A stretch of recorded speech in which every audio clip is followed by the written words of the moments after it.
ইতিহাসে শুধু তারিখ লেখা থাকে না, কিছু নাম রক্তে লেখা থাকে, যে নাম উচ্চারণ করলেই জেগে ওঠে স্বাধীনতার ডাক। আজ তার জন্মদিনে তার প্রতি শ্রদ্ধাঞ্জলি কবির হুমায়ুনের লেখা কবিতা নেতাজি সুভাষচন্দ্র বসু।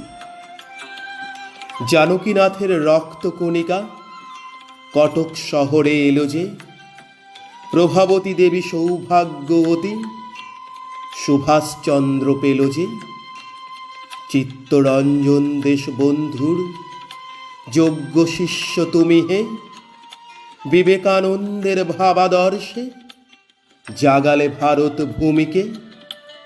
মনীষীরা কয় কৌতুক করে বাঙালিরা আজ করছে যা, সারা ভারতীয় জনতার দল আগামী করল ভাবছে তা।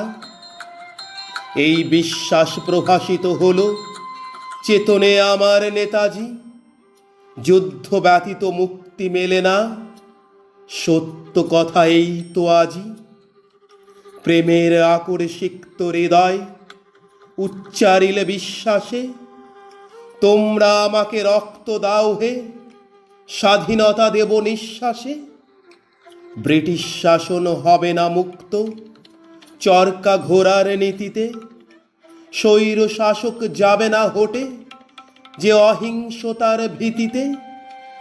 তুম মুঝে খুন্দ ভারতবাসী, তুমসে আজাদি দুঙ্গা मैं, জয় হিন্দ এ অমর স্লোগানকে উচ্চারিবে তোমার ন্যায়। অস্ত্র হাতেই লড়তে হবে যে, পেতে জনতার মুক্তি, রক্ত বিহনে যাবে না কখনো ভারতবাসীর দুঃখটি। ধন্যবাদ।